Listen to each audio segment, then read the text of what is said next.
Kiai Haji Marzuki Dahlan merupakan putra bungsu dari 4 bersaudara, dari pasangan Kiai Haji Dahlan dengan Nyai Artimah. Beliau lahir tahun 1906 M, di Desa Banjar Melati, sebuah desa di bantaran barat Sungai Brantas, Kota Kediri. Kiai Haji Marzuki Dahlan menikah dengan Nyai Maryam binti Kiai Haji Abdul Karim Lirboyo pada tahun 1936 M. Meski telah menikah, semangat beliau dalam mengaji tidak pernah luntur. Hal ini merupakan salah satu amanat yang disampaikan Kiai Haji Abdul Karim kepada beliau, sesaat usai akad nikah berlangsung, hingga himah beliau untuk tetap mendidik santri terus terjaga dan sangat istiqomah. Pada tahun 1961 M, Nyai Maryam berpulang ke Rahmatullah, meninggalkan beliau untuk selama-lamanya. Namun untuk menghapus kedukaan yang berlarut-larut, keluarga menikahkan Kiai Haji Marzuki Dahlan dengan Nyai Komariah yang tak lain adalah adik bungsu Nyai Maryam. Dari pernikahan tersebut beliau dikaruniai anak, diantaranya adalah Rukoyah Kiai Haji Ahmad Idris Marzuki Salimah, Muslika Husnul Khotimah Muhammad Thohir Malihah Bahrul Ulum Muhammad Ahlis pada tahun 1973 M. Kiai Haji Marzuki Dahlan 2 tahun setelah menunaikan ibadah haji, kondisi kesehatan beliau mulai terganggu, sebab usia beliau memang sudah sepuh. Namun meski demikian, semangat beliau untuk memimpin pesantren Lirboyo tetap terjaga, hingga pada bulan Syawal pada tahun 1975, beliau jatuh sakit dan harus dirawat di RS Bayangkara, Kediri. 2 minggu lamanya beliau dirawat. Karena tidak ada perubahan yang menggembirakan, akhirnya keluarga memutuskan untuk membawa pulang Kiai Haji Marzuki Dahlan ke kediaman beliau, hingga pada hari Senin tanggal 18 November 1975 M. beliau dipanggil Sang Pencipta, di hadapan keluarga dan para santri yang sangat mencintai beliau. Selanjutnya tampuk kepemimpinan pesantren Lirboyo diteruskan oleh Kiai Haji Mahrus Ali, asal Dusun Gedongan, Desa Ender, Kecamatan Astana Japura, Kabupaten Cirebon, seorang ulama besar yang alim dan juga pejuang kemerdekaan. Beliau adalah menantu dari Kiai Haji Abdul Karim pendiri pesantren Lirboyo, yang dinikahkan dengan Nyai Zainab. Di bawah pengawasan langsung kakeknya, Kiai Haji Soleh Banjar Melati, Kiai Haji Marzuki Dahlan kecil memulai pendidikannya dengan belajar dasar-dasar Islam seperti akidah, tajwid, fiqh ubudiyah, dan lain-lain. Pernah satu waktu, sang ayah, Kiai Haji Dahlan, meminta agar Kiai Haji Marzuki Dahlan kembali ke kampung halaman, Pondok Pesantren Jampes, guna menuntut ilmu langsung di bawah asuhan ayah kandung sendiri. Atas perintah ayahnya, akhirnya Kiai Haji Marzuki Dahlan bersedia, namun beberapa saat kemudian Kiai Haji Marzuki Dahlan kembali ke Banjar Melati. Ketika Kiai Haji Marzuki Dahlan beranjak muda, beliau pindah menuntut ilmu di Lirboyo, di bawah asuhan Kiai Haji Abdul Karim Lirboyo yang merupakan paman Kiai Haji Marzuki Dahlan. Disinilah kemampuan berpikir Kiai Haji Marzuki Dahlan semakin terasah, sehingga dalam waktu yang singkat beliau dapat menyerap berbagai ilmu keagamaan.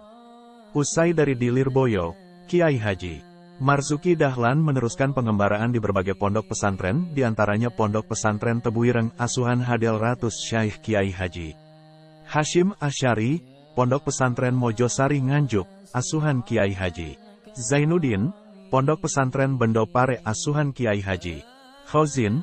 Cukup lama beliau mondok di Pare hingga berusia 20-an tahun.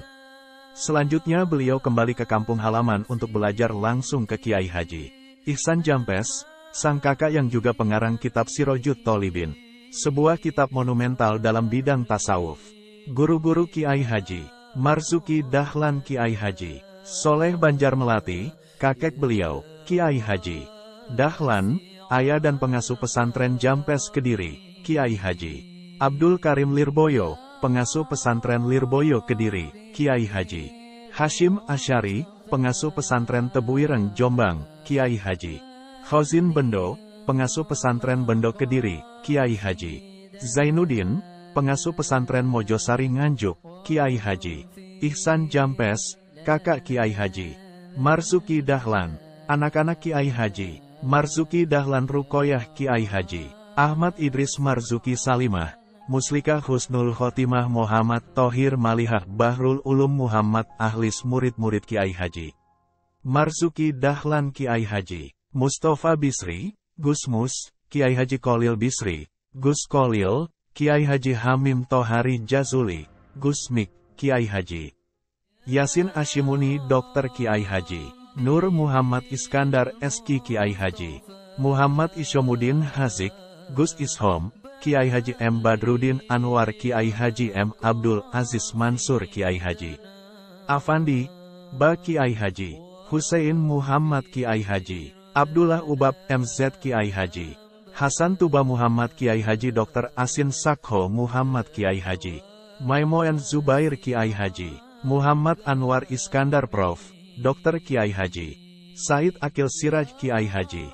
Muhammad Mustafa Akil Siraj Kiai Haji Marzuki Dahlan menikah dengan Nyai Maryam binti Abdul Karim Lirboyo pada tahun 1936 meski telah menikah, semangat beliau dalam mengaji tidak pernah luntur.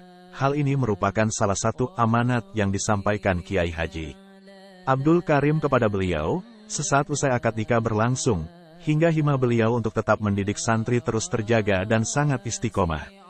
Setelah Kiai Haji Abdul Karim Lirboyo meninggal, Kiai Haji Marzuki Dahlan ditunjuk menjadi pengasuh pesantren Lirboyo meneruskan estafet dari Kiai Haji Abdul Karim Lirboyo, paman beliau sendiri.